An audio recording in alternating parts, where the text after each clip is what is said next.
Welcome back, everyone, to episode 3. Didn't think I would make it this far, but here we are. Welcome back to FandotDomdotcom, where fans are always on top. Today, I have a very special guest. How about you introduce yourself? Hi there, my name is Britney Hearn. I use she, her pronouns. I am 23 years old, and we pledged to theater honor fraternity together. That's the first thing they're gonna know about you. Like, well, the first 3 things, you know? I did do this with Jalen, too, so we did mention that we were in a frat together. Oh, that's fun. Yeah, so I do know Britney because we are both theater majors at our college, but she also went to a high school in the same district as I. Not the same high school, but the same district. And we've also done Shakespeare in the Park together, like true thespians. Oh, yes. I didn't play your dad. Who did I play? I played the man that wants to be your in-law. Yeah, Aegeus. You played the dude who was basically like, here's my daughter. I want this person to fuck her. True. Shakespeare. Truly an artist. Yes. Yeah. So Brit is a very special guest, as all my guests are. So, Brittany, What are we talking about today? Today, I'm going to take you through the world of Destiny. Destiny's Child? In a way, yes, but we're going to talk about Beyonce? I'm for it. We're going to be talking about the video game franchise that I play the most frequently and absorb the most art for, which is called Destiny. Okay. So, what I know about Destiny is jack shit. That's fair. The thing is about me, I love video games. I'm very bad at them, and I don't know much about them. I know, like, some games, the Sonic the Hedge and Super Mario. Yeah. But that's, like, I know, like, the generic shit. Yeah.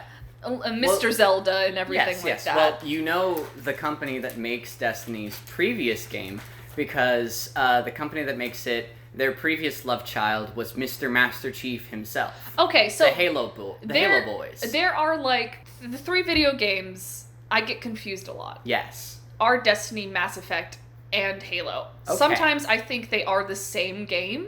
Okay, that's fair. I am wrong in that. Yes. But I know Master Chief because Master Chief's the one that does the... He's the green boy with the orange glasses, the orange glass visor. He does that internet thing where you kill someone and then you like... Yeah, the teabagging. Teabagging! That's why... Oh, that... I don't think Halo was the originator of teabagging, but Halo was definitely my first exposure to teabagging. Mm-hmm. Did it happen to you a lot? We're not... a little bit of both.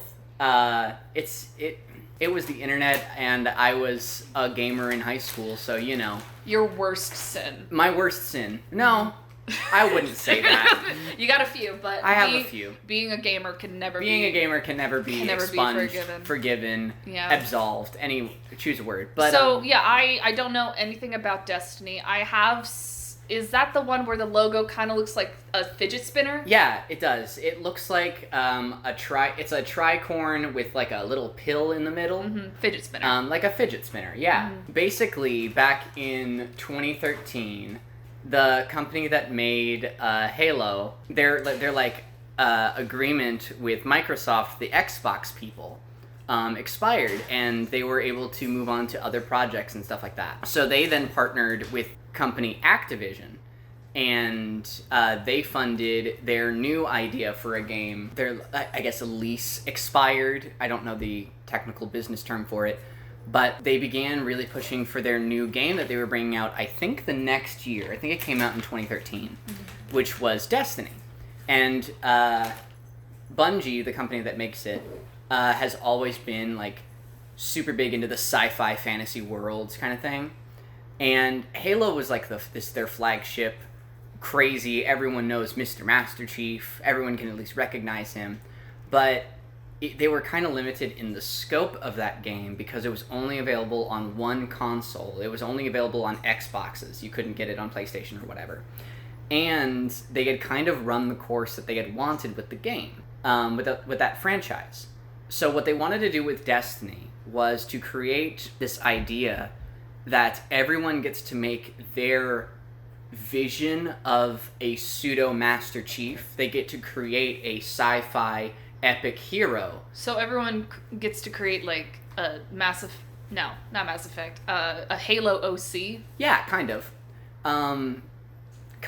It visually they look very similar, especially when Destiny launched. They looked extremely similar, and that was kind of by design because it was like assets that they knew and a style that they were familiar with. But they wanted this idea that a person could create their quote-unquote Halo OC and then be thrust into a multi-planet hopping adventure where they hang out with and meet with other people joined together to fight the forces of darkness. So, how did you get into this? What was your introduction to it? So, my introduction to it was I was already a fan of the Halo franchise before this game came out. But it was one of the first games that I remember playing with friends. I would frequently go over to a family friend's house, and we would play Halo 2 multiplayer together. We would play this, like, sprawling, like, game, just, like, fighting each other and having a great time for hours and hours on end. So, one night in, I think it was 2013, me and my whole family were out to dinner at a sushi restaurant. Mm-hmm. And I brought up that I had seen some really cool looking trailers for this game. And I was like, oh, it looks really interesting, it looks fun, it looks cool, but I didn't really know what it was, so I looked it up on my phone, and I saw that Bungie was making it, and I looked to my dad and my brother, and I was like, we have to get this. It's coming out tonight. Mm-hmm. And as soon as we finished our meal, we went to the nearest Target, and we picked up a copy, and we all drove home, and we hung out in front of our TV, and we all just made our characters. Wow, a family that games together. It truly stays together. Truly. Mm-hmm. So, you got into this game, and sometimes you play a game and you're like, all right, this is a game, I've played it, but what made you come back to it? So, what made me keep coming back was the storytelling of Destiny. Mm-hmm.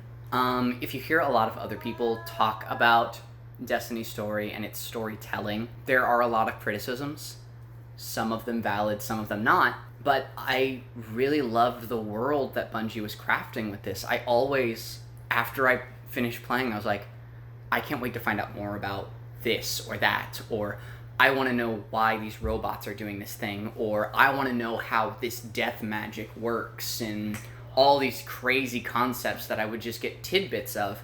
I just wanted to know more, and I vigorously consumed as much content from Destiny as I could for years. It died off a little bit in college when I got busy and schedules were kind of funky and all over the place. But that passion really hasn't stopped. My sophomore year of college, Destiny 1 ended and Destiny 2 came out. And I think I used every sick day of my sophomore semester to go home and play Destiny. Because I loved the story world. That's probably the most college thing. Yeah. So explain, like, the summary, the synopsis of the game.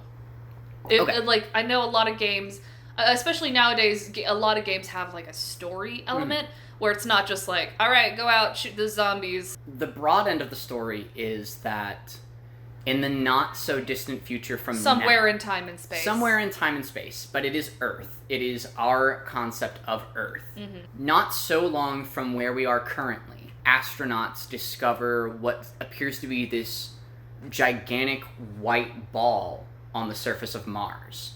It is hugely enormous. It is vast and crazy, and we just see it through telescopic pictures. And then a joint effort team of astronauts, one American astronaut, a Chinese taikonaut, and a Russian cosmonaut, go on this joint mission together to Mars to make contact with this thing. And this thing becomes known as the Traveler. The Traveler is this almighty force of good in the universe. And wherever it goes, prosperity, intellect, rejuvenation follow it. So as soon as those human beings make contact with it, it moves itself to Earth. And it begins this golden age of exploration and innovation across the entire planet. We begin colonizing other planets, we begin traveling outside of our asteroid belt, and we begin this age where we feel unstoppable. And then, inevitably, this idea of the darkness has followed the traveler across its system-long trek, and it makes its way to our solar system. And the darkness is a catch-all term for different factions that want the traveler for their own needs, for their purposes. And when you first boot up Destiny 1, there are 4 factions. There is the Fallen, who are the previous intellectual society to have been visited by the traveler. And they are now, after it has left and ripped away all that innovation, a society of spacefaring pirates who, they're insectoid, they have 4 arms and giant furry manes down the back of their armor, and they just are scavenging their way trying to reclaim the light and prosperity of the traveler. There is the Hive, which is a cult-like idea. It is a cult-like collection of intelligent worms who are piloting... O worm, indeed. Who are piloting basically little bone bodies. Yeah, it's creepy as hell. But they believe that the only way to grow stronger and to grow more powerful in the universe is to kill things. If you kill something, you become sharper. It's this idea known as the sword logic. Mm-hmm. If you're able to cut something, you become sharper.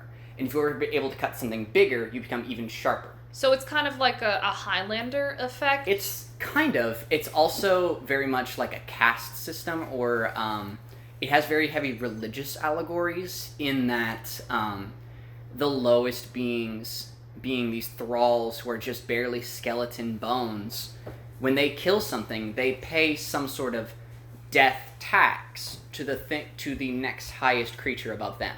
Mm-hmm. And so on and so forth to these worm gods that are these ethereal beings floating in a pocket dimension outside of time and space. Mm-hmm. The Vex are a time-traveling robot race who nobody knows how they were created, nobody knows why they were created or when, but all they do know is that the Vex have an idea where they understand the entire universe, so they are the only people who can fix the entire universe. Mm-hmm. They are trying to consume and replicate the entire world as they see fit, so that they can make it perfect. And the only concept that they so far have not been able to replicate is the light of the traveler. So, the time-traveling robots, they kind of remind me... I used to be very big into Doctor Who. And when you say, not necessarily time-traveling robots, but space-traveling robots, the... Cybermen? I can't believe I fucking forgot. I used to be a Doctor Who fan for like... Oh, I know. And all the information was purged. It's been replaced with dumb anime. It's okay. But yeah, so that kind of reminds me of the Cybermen because of, their whole thing was deletion and then, turning other things into Cybermen. Are there any other, I guess you could say, races of aliens? There's 2 more, and these are just the enemies. I haven't gotten to the other things yet. So the 2 other classes of enemies are known as the Cabal, and the Cabal are ugly. Mm-hmm. They're ugly as sin, and they are... that sounds familiar to me. I think Cabal is like a concept, like a word outside of the context here. Uh-huh.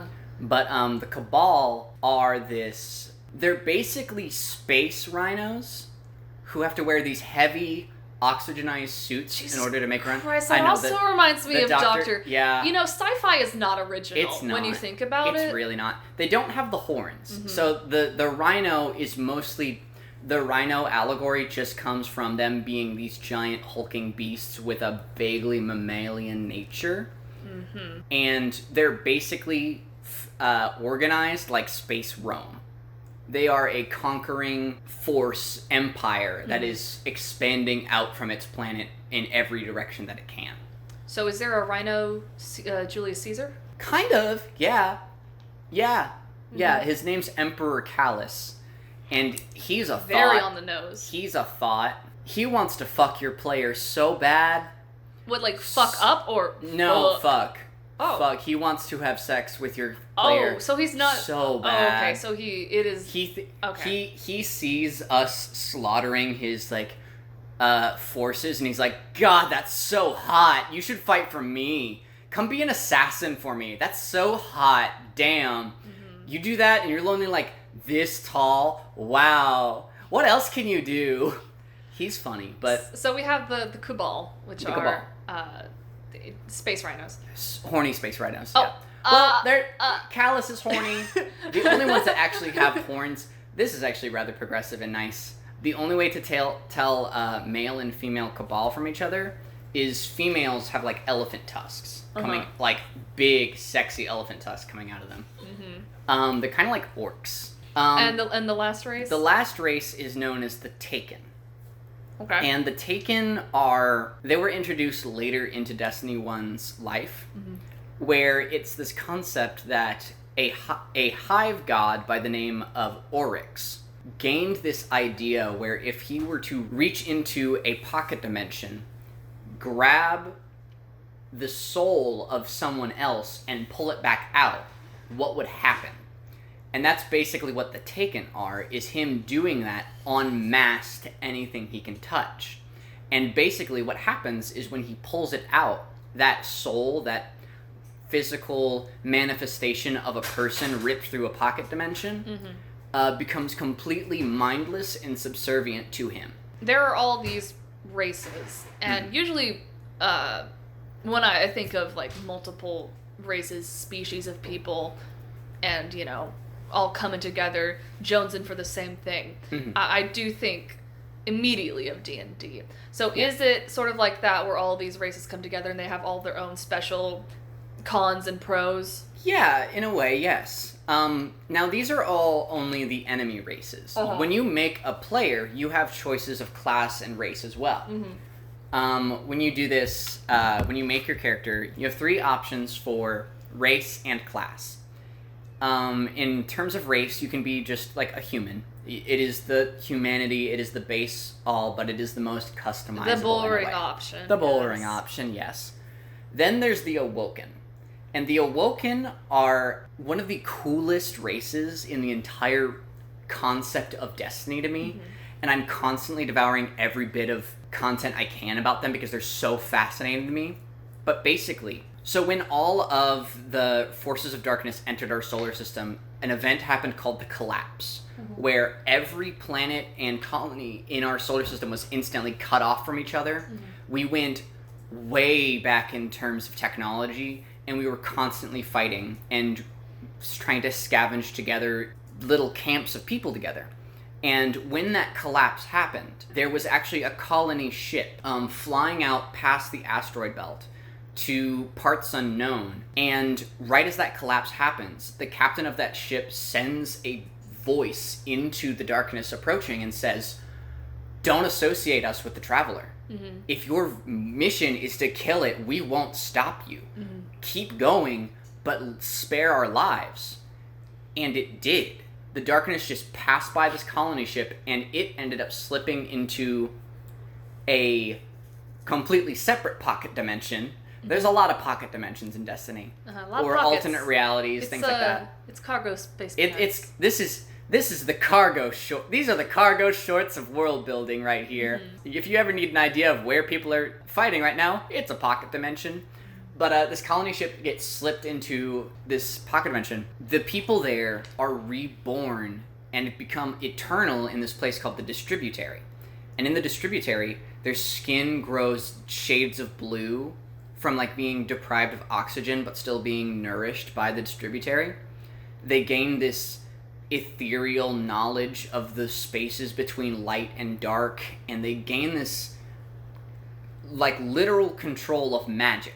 They can create life and this magic from their very will. and they even have like telepathic voices in their own mind. But the captain of that colony ship, takes her crew after being reborn in the distributary and returns to our solar system and founds the Awoken Reef. So right along the asteroid belt that surrounds the inner planets of our solar system, she basically colonizes that and cuts off and says, we're going to be here. Nobody come near us. We're going to just do ourselves. They're essentially space Switzerland. Yeah. Okay. Basically. Okay. And the third race you can pick up from as a player is the Exos. And the Exos was, during the Golden Age, it was the human project that we tried to master immortality. Essentially, a bunch of scientists on Mars, known as the Bray Corporation, or Braytech, try and put human consciousness in a robot body. And that always goes well, you know? Yeah, usually when you put a consciousness in a robot body, it becomes too sentient, or everyone just wants to fuck it. So in Destiny, it's both. Oh, so what wonderful. happens is they are able to fully integrate human consciousness into these robot bodies. But this mania starts setting in some of them, and they start going crazy and wanting nothing more than to die. Just wanting to kill themselves over and over and over again. Yeah. But they're in a robot body, so that's kind of hard to do. Mm-hmm. So Braytech is like, okay, we are going to make these bodies as human as possible so that it feels comfortable for the consciousness inside. That means they gave the robot boys some dicks. That means they have full reproductive systems. They don't work, but they I was about to say. They're functional, but they don't work in the way that, like, they don't reproduce, but they can fuck, and they can eat. But that didn't fully fix the problem. What happens to the food, though? That hasn't been fully explored yet. Mm-hmm. I assume that it's just like a tray that they can pull out and just like dump in a garbage or something. Uh-huh. But that didn't fully fix the problem of people going manic. So Braytech comes up with another idea to go in congruence with their very human bodies, and that's the memory reset. After a certain amount of time or a certain amount of trauma that an Exo experiences, they completely reset in terms of memories and choices that they've made. And this is denoted a lot of the time by Exos having a number at the end of their name. The number being the number of times that they've reset. Really sad. It's so sad. Do they know about resets? They do. They kind of think of their past lives as ancestors in a way. Where it's like somebody that you would know, kind of, if you read about them or met someone who knew them. But that's not you. That's someone that's not related your grandma, to you. That's you. Yeah. But it's really fucky, I will say. So, kind of to curve off of that kind of brings up an interesting discussion of philosophy and what it means to be human. Oh, yeah. And I'm not cool and hip with the philosophy, but I do watch The Good Place. So it kind of brings up the interesting idea of what it means to be human. Mm-hmm. And like they thought like, oh, it means to be human to have a human body. So they're the consciousness. So they are technically human, but they don't feel human because they don't have a human body. Yes. So they give them a human body. That doesn't work. So then they realize, okay, to be human is memories. So they literally create this human and then erase it, and a whole new human comes after it. Yep, basically. And it has its limits as well. It has its limits of effectiveness. Most reports that you can find scattered around the ruins of Braytech say that they predict Exos could be reset up to 20 times with no fault. 20 generations, if you would. Mm-hmm. But in-game, you meet a vendor who is a gunsmith, who is an Exo with orange and blue metal plating and these like crazy diodes coming out of his head. And his name is Banshee44. Oof. Like almost double the expected life expectancy of anything there. And he is like blatantly forgetful of a lot of things, like in his dialogue, and will completely forget what you were talking about. He has robot dementia. Which is sad as hell. Yeah. But you'll meet a lot of people that like they just haven't outgrown that need to be reset. They haven't experienced that kind of trauma, or they've just dealt with the idea that they're not human. Mm-hmm. So you meet another character named Ada 1, who was made an exo during the early days of the collapse. And the game takes place hundreds of years past the collapse, because humanity has been trying to hobble together cities, and you join then when they're making their last fight for the last safe city. Mm-hmm. So you meet a character who has literally spent hundreds of years, probably like 500 years, just okay with being an exo. And they're thriving at it. And it's just this idea that, like, nobody's experience is universal, but it's just how you cope with it. Mm-hmm. So, is there any other races that you can play as a kid? Those are the 3 races you can play as a character. And could you just say the names again? It's human, awoken, and exo. Mm-hmm. And then the villains, what are they again? They are the Fallen, the Hive, the Vex, the Cabal, and the Taken. Okay. So, what exactly are you fighting for? What is the gameplay in this game? Well, in the early days, it's just to survive. In the early days of the game, it's just to have, like, life. So what you play as, when you boot up the game, you are not just a human. You are not just an awoken. You are not just an exo. What you are is known as a guardian. They are constantly companioned by a small metallic robot known as a ghost. And ghosts are the spawn of the Traveler. When during the collapse, it released millions of these little metallic androids to further out to the farthest reaches of the universe to find their guardian, to choose their guardian, to wield the Traveler's light in a tangible form. It's not just this idea of intellect. It's not this idea of ingenuity. It is a physical manifestation that guardians can manifest with their willpower, this light. And another part of being a guardian is you are the protector of humanity and the Traveler. And to be a good protector, it kind of wouldn't work if when they died, they stayed dead. So ghosts have the inert ability to revive their guardian. In a scientific way, ghosts are able to create and store physical objects in a data form and then recreate them via projection. So if a guardian wanted to keep this cup on them, a ghost could scan this cup. Britney's holding a cup, by the way. Yeah. A ghost could scan this cup, understand the contents and creation of this cup, and digitize it, store it in a memory, and then no matter when later, could rematerialize it in the Guardian's hand. So they are sort of a 3D printer. They're sort of a 3D printer and a large talking backpack.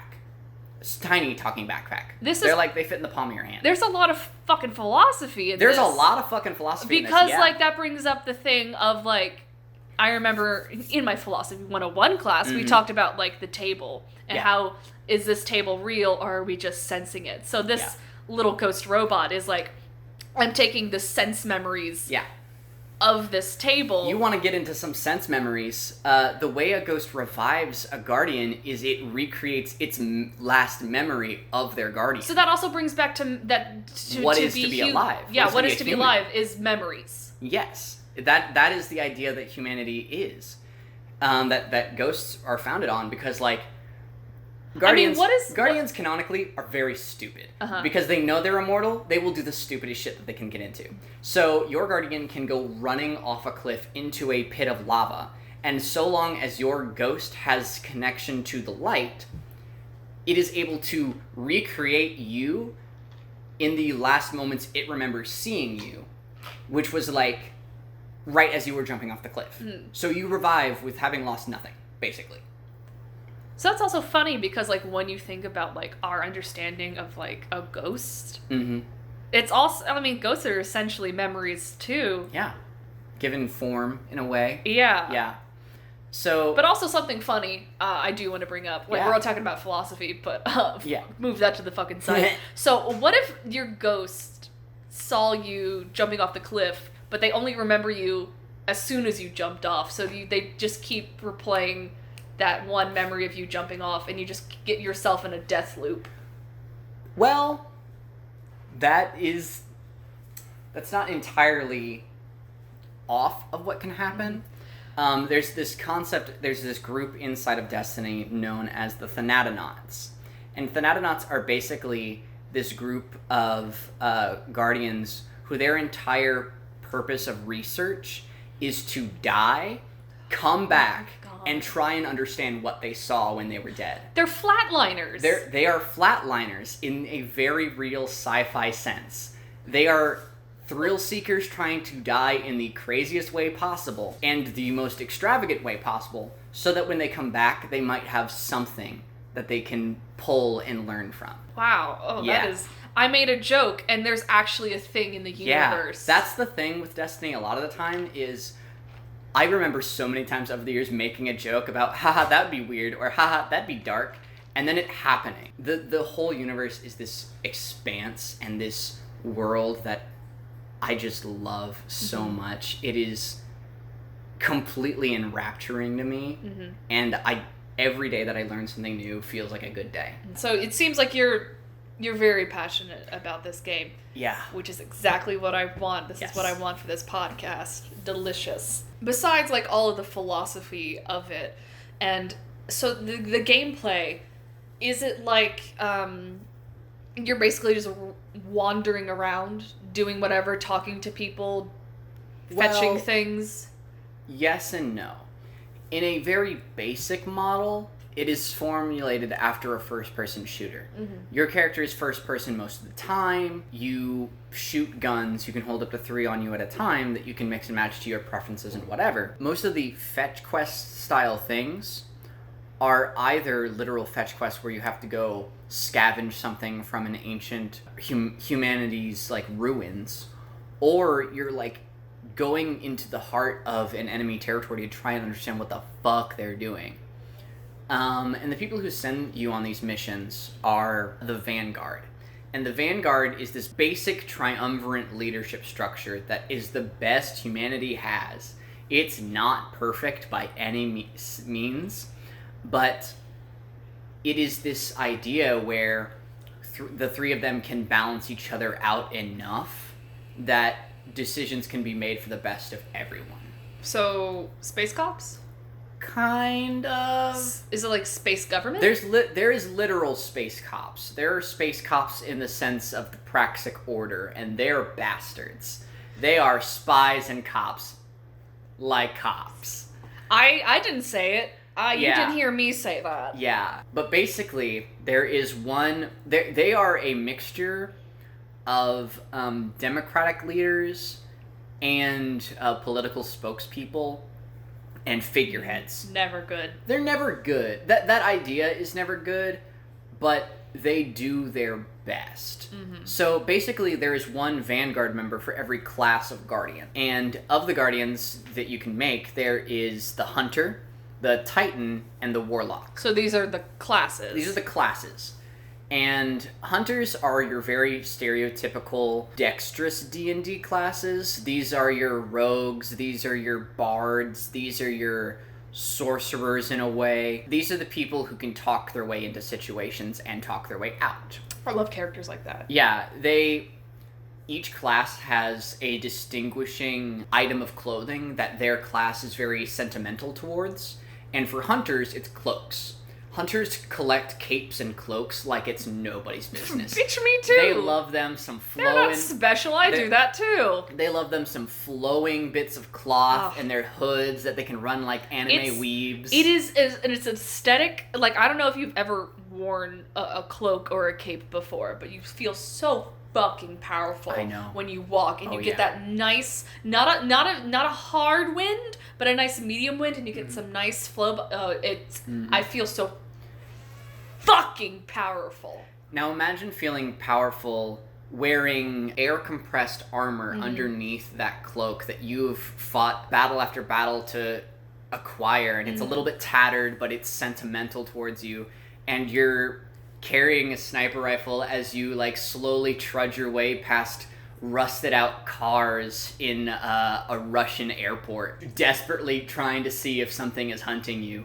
And that's the very basic sense of a hunter, where they are primarily kind of a solo, angsty, out in the wilds kind of person. You just keep sweet talking it.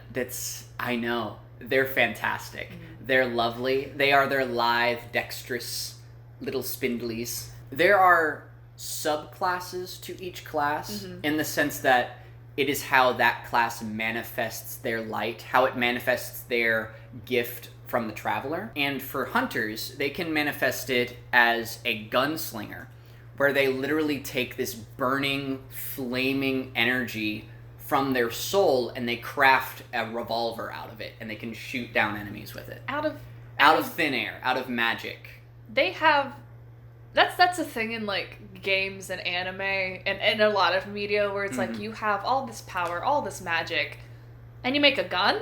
Yeah. It's not the most creative, but that role is definitely the vigilante, the gambler, the smarmy, Western idea. The Han Solo type? The Han Solo types, yeah. That's pretty accurate.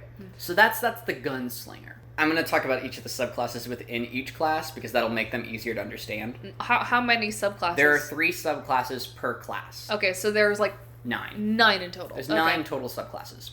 There's the arc for the next for the hunter is the arc strider, who are very much more of the snooty flips and tricks, and I'm gonna manifest a bow staff out of pure lightning and flip around on it and kick you in the face while I do a stripper pole routine. So Rangers and Paladin-esque? Yeah.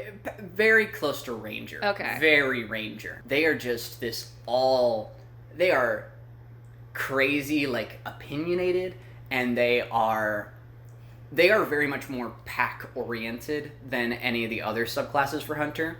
They're very much more about their team and camaraderie and the elegance of battle and all that jazz. And the next you have? Then you have the Night Stalker.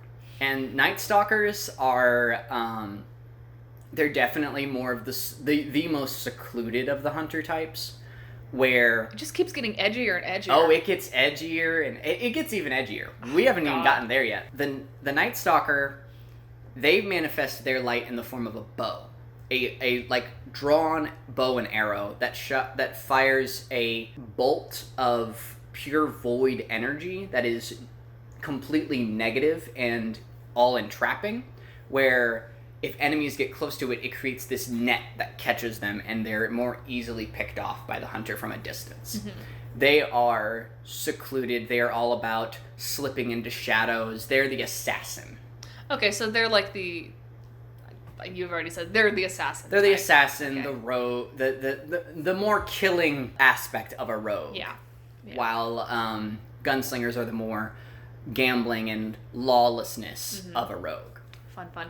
So they're the head haunch of that is the archetype is Hunter, and then the subclasses are Gunslinger, Arc Strider, and Night Stalker. Cool. And then the next class is known as Titan.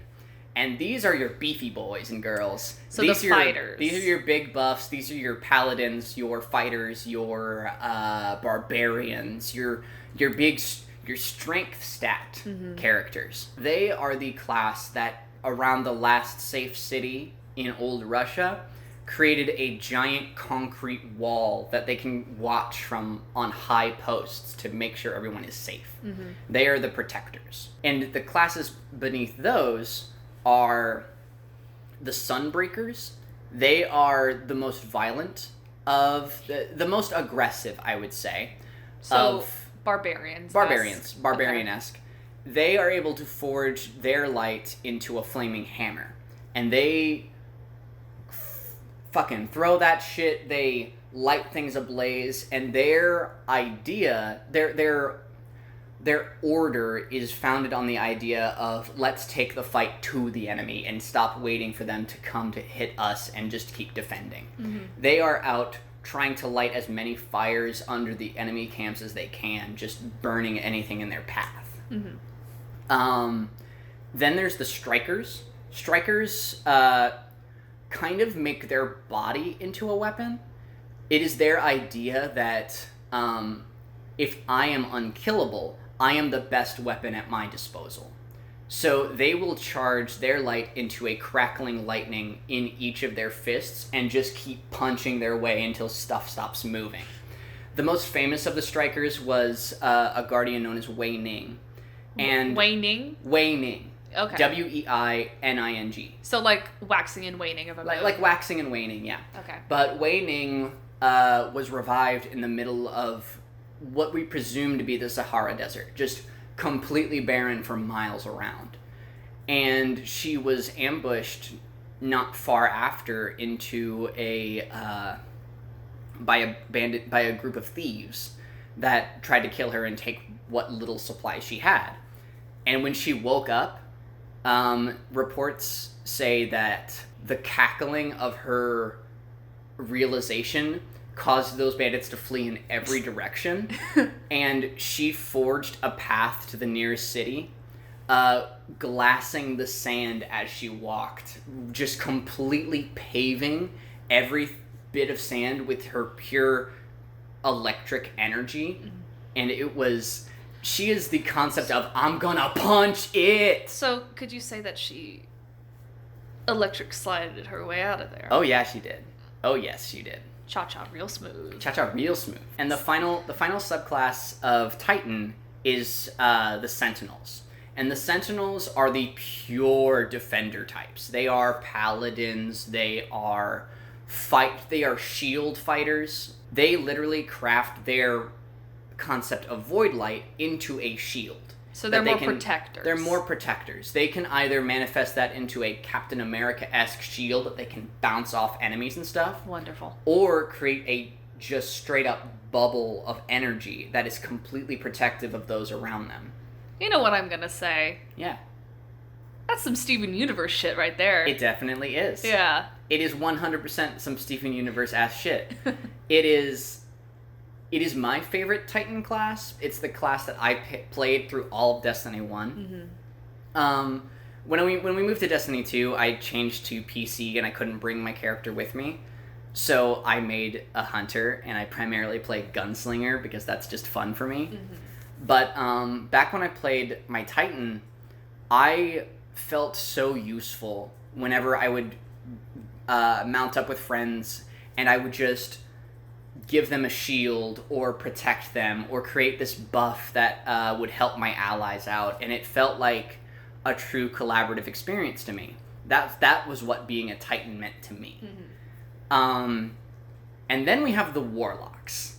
Okay. And the Warlocks are the wizards. They are the spellcasters. They are the intellectuals, if you will. Literally being warlock, sorcerer, cleric, kind of things like that. And the subclasses within them are Dawnstrider, I think is the solar one for them. I don't play a lot of Warlock, so I might not know all the names. I just don't know Dawn. I think it's Dawnstrider. But they manifest their light into a flaming sword that they can either use to literally smite their enemies as they float around a field, or plunge it into the ground to create a healing pool for their allies. They are this, like, the concept of a cleric. They're closer to, like, a cleric idea, where you can smite someone or heal your allies. So no one plays them, is what I'm hearing. Due to fucky game mechanics, people were almost required to play them for a while because of how good their healing buff was. But with the new update coming pretty soon in October, I don't know if this is going out, it's probably going to be out, and I'll be playing that for every day that I can. That's going to be, they're kind of balancing out the defensive classes to make them a little bit more in line with one another. So there's the Dawnstriders, and then there's the Voidwalkers, and the Voidwalkers are so fucking smarmy. They are so, like, intellectual and, I can the darkness, I must understand it by plunging my mind into the very reaches of the universe and things like that. So they're method actors. They are method actors, yes. There are more stories than I could tell you of Voidwalker Guardians going insane from their research. And none of their stories are, like, framed in a way that it's like, this is a cautionary tale. It's more framed in, like, well, Greg kind of went crazy, but we still have all of his notes so we can continue his research. Mm-hmm. So, they're fun. That's Kenny's favorite class for sure, because he loves him some edgy space magic. There's one more subclass inside of Warlock, and that is the Stormcaller. And they're much more of, like, shaman idea of, like, nature and understanding the world around you helps you understand yourself. So a monk or a druid? Like a monk or a druid, yeah. They channel lightning into their hands and can either arc it out from their fingers Emperor Palpatine style, or fucking condense it into a fucking Dragon Ball Z Kamehameha and just doodle some art on the battlefield and blow shit up. Mm-hmm. It's very fun. Mm-hmm. It's definitely my favorite of the Warlock classes. So, let's bring it back to the last class, the ones that were... The Titans. The Titans. So, you have the Titans, and the three subclasses are... The Sunbreakers, the Strikers, and the Sentinels. And then you have the next class, which is... Warlock. Warlock. And it's called Warlock? It's called Warlock. And the three subclasses to that are... Dawn Strider, ? I don't know if that's right. Voidwalker, and Stormcaller. Okay. That's a lot of options. Yeah. It's very much framed in a way where when you start up Destiny, when you create your Guardian, you can play them your way. Mm-hmm. You can create... If you want to play the standard healer class, there's multiple options for you. There's... if you want to play a more DPS-oriented character, there's multiple options for you. Mm-hmm. It's very much framed in a way where however your personality, your play style, there is a character that you can make for you. And can you explain what DPS is? DPS is a term from, like, role-playing games for damage per second, mm-hmm. where it's a class that is almost entirely focused on doing as much damage as possible. So this does have sort of an element of, tabletop, where you do play, you create a character. Yeah. Your OC, your original character. Yeah. You pick a race, you pick a class. Yeah. And that kind of brings up the aspect of why people like D&D is because you create a character and you become this character, and there's an aspect of role-playing. Is there any opportunity for role-playing, or is there already, like, pre-made dialogue? Yes and no. There are... At its core, Destiny was created as a concept of creating an RPG in space. They wanted to create a shooter RPG. They wanted you to be able to give your druid a gun and space armor and a spaceship and go fight some bugs on another planet. That was the idea of Destiny when it came about. Where I do think that Destiny does have some of its faults is there isn't a lot of dialogue from your character. There's a very basic business reason behind this, that with 3 classes and 3 different races for each class, and this game being ported to multiple systems in 12 different languages, they couldn't pay that many voice actors. Mm-hmm. They already have a ton of money focused into the voice actors of other characters that they've populated the world with, mm-hmm. That they couldn't pay for your character. So there's very limited lines scattered throughout. Mm-hmm. I personally, whenever I play the game, I still feel that RPG element of I am creating and expanding this world. My Guardian, is making an impact, mm-hmm. in every little way that I can. And yeah, I think that's one of the reasons why people like, RPG games, is because mm-hmm. they have a hand in creating the world itself. Mm-hmm. And they also have a hand in creating their character. Yeah. And that's why I like D&D so much, is because of the character aspect, because I love character. And so we now we know the races, we know the classes now, we know sort of the background. This light, the traveler you said. Is there a lot of space travel, or is it just like on Earth? Because you kept mentioning like you're in Russia or you're in the desert. So is it an Earth game, or do you explore space? So it is definitely a space exploration game. It's limited to our solar system, but that's not entirely limited within itself. You start the game on Earth. You are resurrected on Earth, and you make your beginning. The first few missions of Destiny 1 are you experiencing the fear of being woken up in a place you don't recognize and fighting against enemies you don't know until you hear a friendly voice saying, "Come here, all travelers. We need your assistance. All Guardians report in for duty." And you meet with the Vanguard, and you spend a couple missions trying to get used to moving as a Guardian, what it means to fight, what it means to experience and explore the world. And then one of the last missions you have on Earth is you get a jump drive for your ship, and you zoom off to the moon. The moon was this first moment in Destiny where I knew things were going to get pretty creepy. The moon, in lore, is this desolate failure of a project where we tried to colonize it. We woke something up beneath the moon's surface. Lord. It killed most of the colonizers there, and we lost thousands of Guardians trying to take it back. It's gonna sound dumb, but do you know what that reminds me of? What? Xenon Girl of the Future. Oh my god. The third movie, yes, where they go to the moon, and yes, the spirit of the moon is like pissed at them because they're doing like a teen game show on the moon, and she's like, "Get the fuck off my face." Imagine if Xenon didn't win. The spirit of the moon ate everyone there. That's what the moon happened in Destiny. Wunderbar. You literally spawn in, you literally land in the moon, and it is this broken down power line stretching in front of you of an old moon base from some Chinese takonauts. And you enter a couple buildings trying to find like people or some sort of like message or sign of anything. And you had seen like dead bodies on the Earth. There were like some skeletons in some hollowed out cars, and there were some like very old skeletons there. But for me at least, I always just assumed like, oh, they died during the collapse. They just died in the rush. People die like that all the time.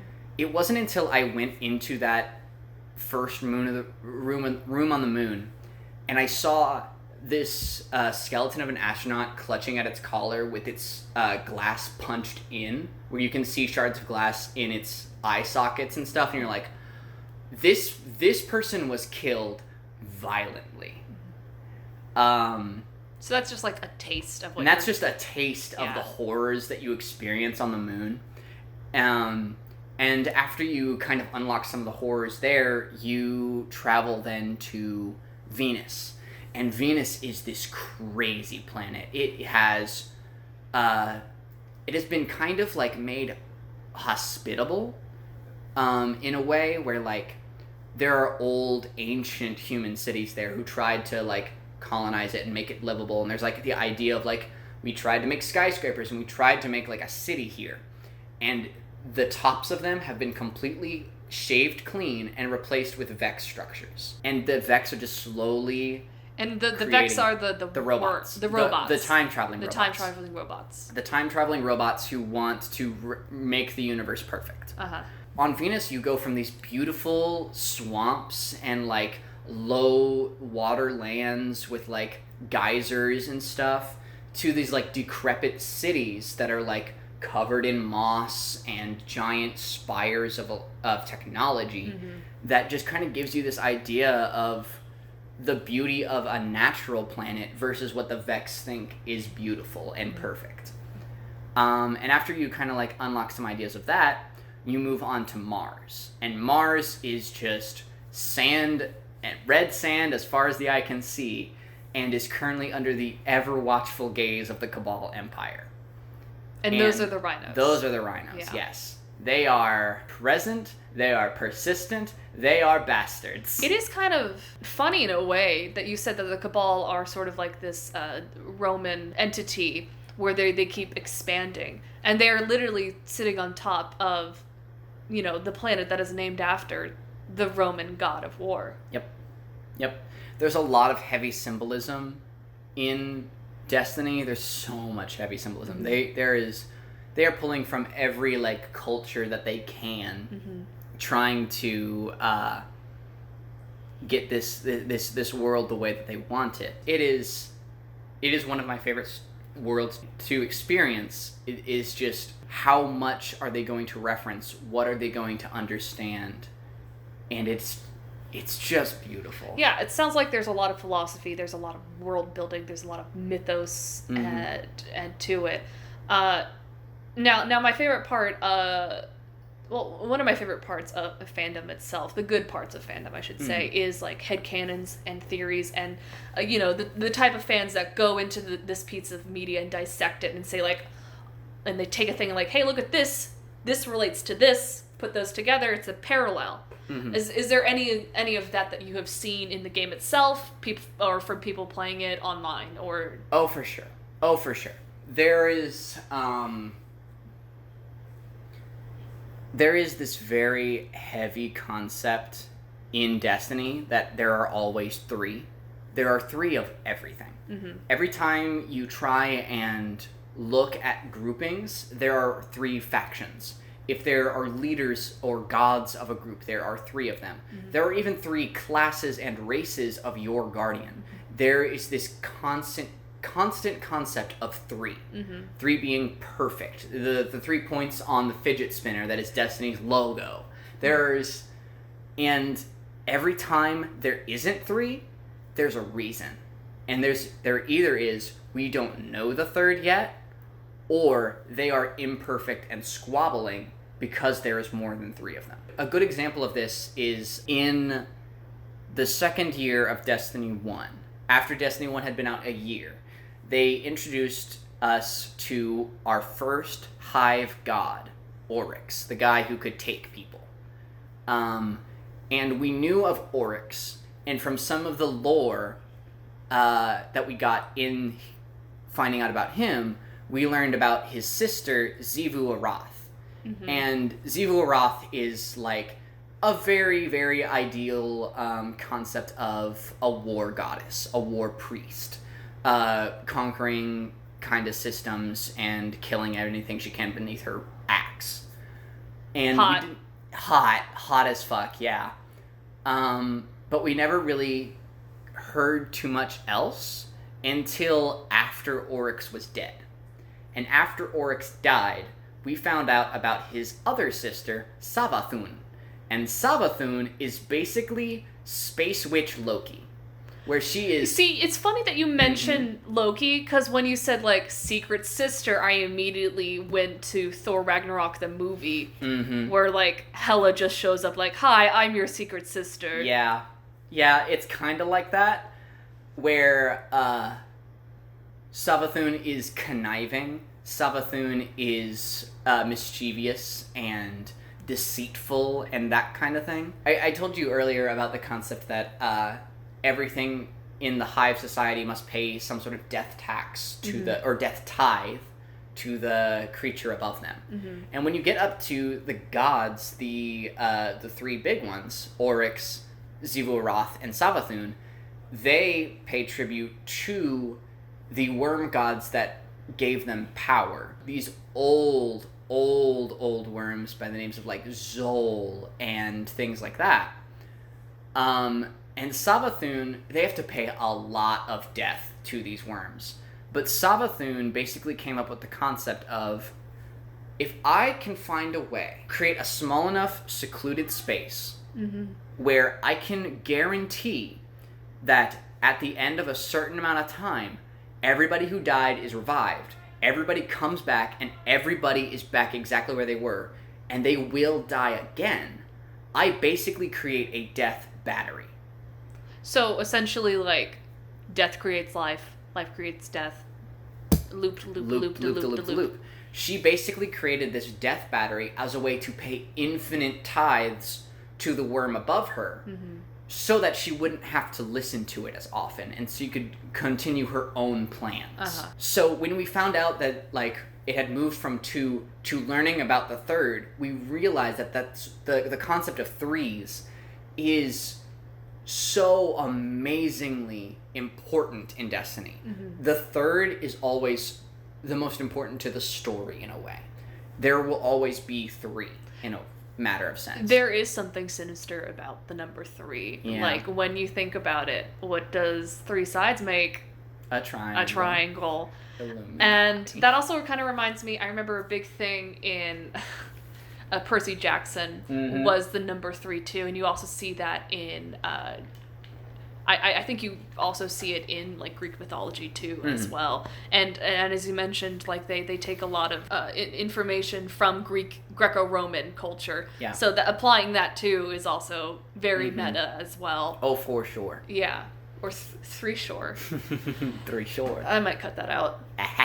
We'll see. We'll see. But yeah, that's really interesting. Are there any, like, theories or ideas that you have spawned because of the game? Something that you've seen in the game? So, back when we get introduced to Oryx, in the cinematic that we meet him and we see his ship entering our solar system, he is immediately pounced upon by the Awoken fleet, the Awoken armada, because they don't like anyone entering or leaving their space unannounced. So to them it was an invasion, and the Awoken Queen leads the charge and attacks Oryx's forces. They are able to take out all of Oryx's supplemental ships, but his main cruiser is able to completely decimate the Awoken fleet in one shot.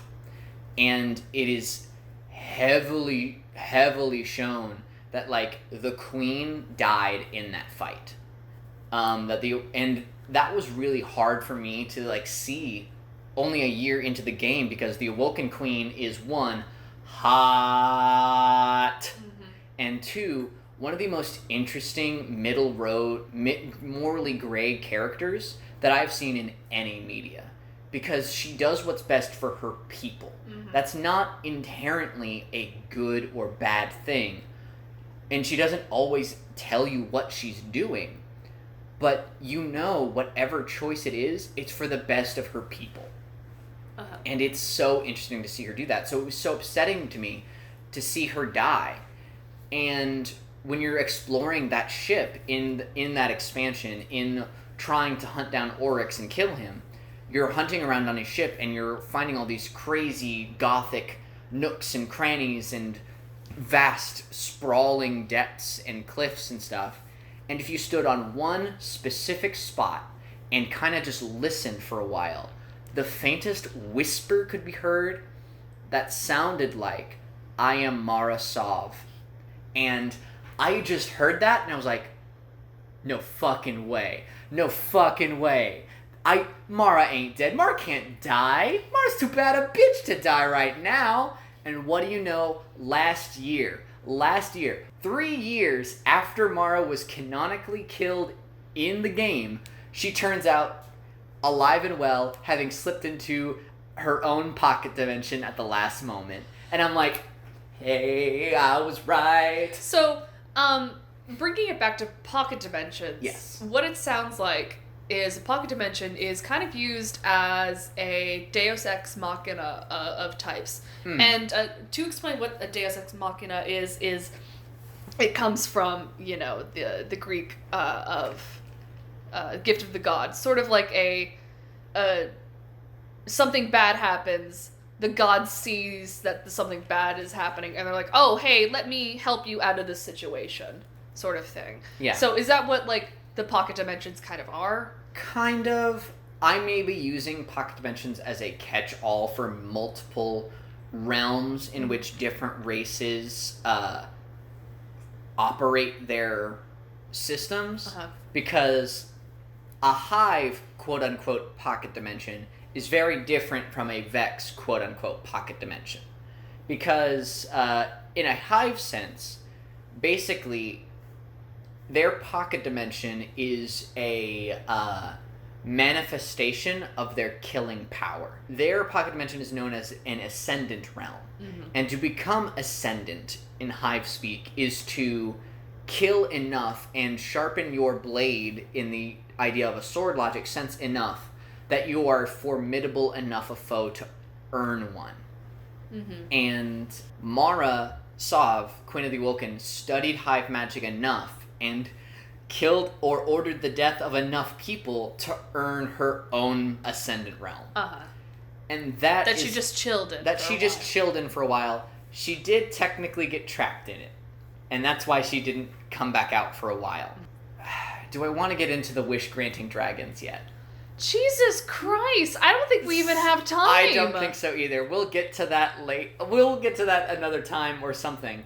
But basically, she had a pet wish-granting dragon who helped her fuck. That is a Deus Ex Machina. Yeah. Essentially. Yeah.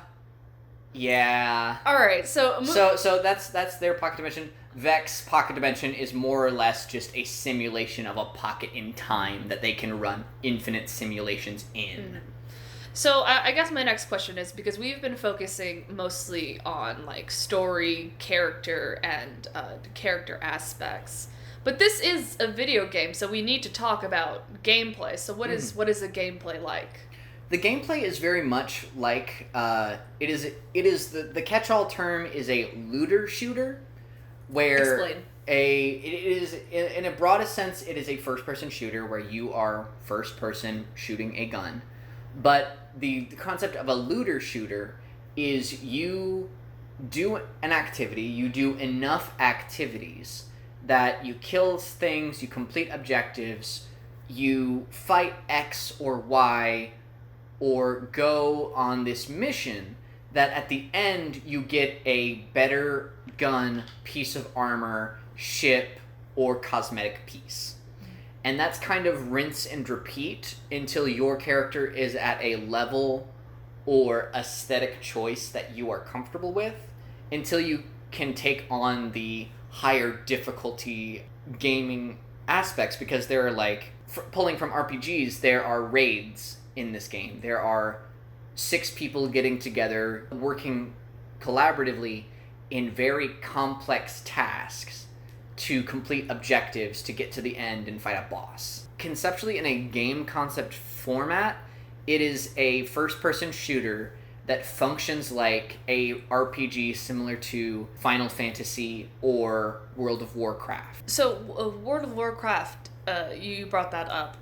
That is a MMO? Yeah, an MMO. Yeah, look at me, I know video game terms. Massive multiplayer online. So is that what Destiny is? Is it an MMO? Yes. While you're running around on Mars and you're picking through research on the Bray Corporation and stuff like that, another Guardian may zoom past chased by like 12 Hive and you can go help him out or something like that.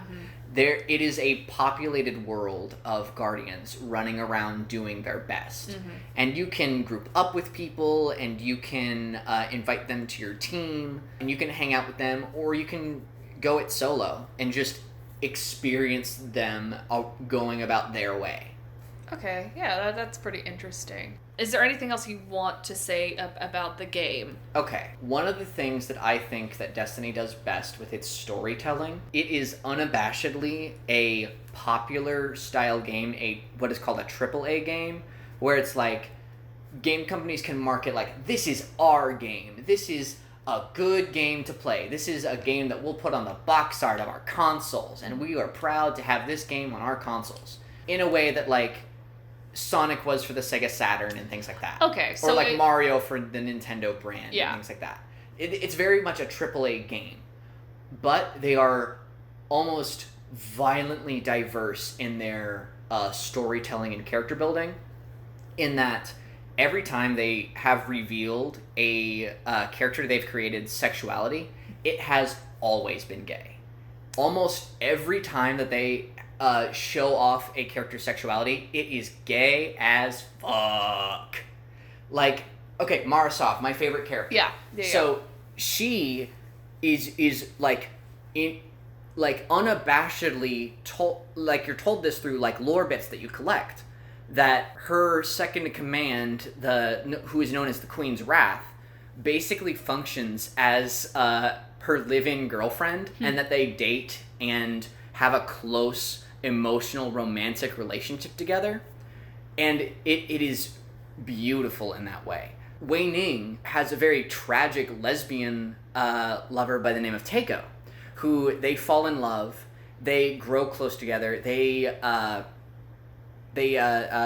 join a fire team together, they go to the moon, Wei Ning dies, and Ariana creates a warpath with other guardians to try and avenge her death, ultimately dying herself. What's up with, like, moon people just dying? You know, you see a lot of that, like, moon dying. Yeah. Also, that's kind of the dream, to take your girlfriend to the moon and kind of just fight endless battles together. That's a big gay dream. Yeah. You once said to me that every canon relationship that they show in the game itself is queer in some way. Yeah. There may be some that I'm not thinking of. Every time I think of a relationship in Destiny, it is always same sex in some way. The random, like, grizzled British man that you meet in a church tower in Europe who's a sniper. He sits in the clock tower and he shoots things all day. He has a husband named Mark, which is very funny. That is very funny. Which is very funny because he's a Mark's man. Yeah. It's so He's funny. Mark's man. He's Mark's man. Jesus. It's so funny. Destiny. Oh, Destiny. Destiny said gay rights. Yes, he did. Yes, they did. There's probably straight relationships that I'm not remembering, but that's the point. The gay relationships far outnumber any straight relationships in a way that, like, they are the only ones that I remember. There is a little, like, bit of lore text on a gun that you got in the Awoken Reef this past year that talks about two Awoken who, after the Queen died, completely abandoned the reef. They live together in a home, and they just have created a life together, these two women. And in the expansion this past year, Petra, who is the current Queen's Wrath, who's Mara's current girlfriend. It's good for her that she moved on. Yeah. Petra puts out this call to all Awoken to, like, our home city is under siege. We need everyone at battle stations. We need your help. Please help me. We have the Guardians already helping us. We need help. And the lore bit is all about them getting this bit of news and trying to reason with going and doing their duty and staying together and having a happy relationship together, this life that they forged. And it's these two women conflicted and just pining in a way that you don't see in other AAA games. It's beautiful in that sense. And I openly and vehemently am proud of that. So that does bring us to the thesis of this episode and every episode. Should I and the audience get into it? Yes, absolutely. Yes. You should play Destiny. Please play Destiny. It's so fun. It's just, the best part about it is that right now, Destiny is changing to a format now that they've cut ties with their parent company, Activision. They are completely self-published now so that they don't have to appease corporate needs or timelines in that sense. They are completely self-published, and because of that, they are making Destiny completely free to play. It costs no money to start and create a character, enjoy the world, experience the ideas and concepts of what this world is, and all the expansions going forward will be like drop in, drop out, where you're not required to pay for them, but if you want to experience that leg of the story, you can. So come October 1st, when that expansion drops, it is completely free to play to experience this world that I have loved for years now. And for my 3 listeners, Yeah. what can they play it on? What would they have to do to get it? You can play it on just about anything now. It is on Xbox One. It is on PS4. It is moving to Steam on October 1st from the Blizzard launcher, because part of their deal with Activision was they would just be on the Blizzard launcher with World of Warcraft and Overwatch and stuff like that. But they're moving to Steam on October 1st, and it's on Google Stadia as well, which is this new thing. What is that? It's this concept that Google wants to make a gaming platform where it's like, hey, if you create a Google Stadia account, every time you log into Google Chrome, you can play your games. And that's dumb. It's dumb and bad, and you don't have to do that. Get it on Steam. Everyone has Steam. Everyone has Steam. And it's free. Well, that's good. Is there anyone that you want to shout out, like any fanfic writers, any artists, any yes. Twitch players, or anything like that? God, yes. So, obviously, getting into the gameplay style of Destiny, if you want to learn the meta builds, and if you want to know the best guns for damage and stuff like that, I would go look at Datto on YouTube. Could you spell that? Datto. He's done a lot of he's been in contention for the world's first completion of raids multiple times. He knows the concept and the game world very well. So if you're trying to learn the concept of it, I would watch him. If you're interested in the story and the greater world that it crafts, I would listen also on YouTube to My Name is Byf, B-Y-F. He creates these very in-depth and very comprehensive and easy to understand videos about the lore of Destiny. What the Fallen did before the Traveler left. What happened to the Awoken in the Distributary? What happens when Guardians get stuck in a Vex time loop for millennia? It's beautiful. He has a wonderful voice, and he does a good job of showing all the facts and all of the loose ends and things like that. So I would definitely watch them video-wise, but fanfic-wise, I wrote a fanfic. I collaboratively wrote a fanfic with some of my Destiny clan. It is so funny. Go look up Thespis_thought on AO3. That is my handle there. If you would like a direct link, you can reach me on Twitter at BRNTHRN. Go play Destiny. Go do your best. I love all of you. All three of you. So we're wrapping up here. I usually ask, is there any last minute things that you want to say? Maybe not relating to Destiny or related to Destiny at all. I really want to play Destiny now. I really do. No, I think that's pretty much everything that I had. All right, so that is the end of episode 3. Thank you, Brittany, for being my third guest, and thank you for telling me all about your passion about the fidget spinner game Destiny. Yes. All right, y'all. Signing off. Bye.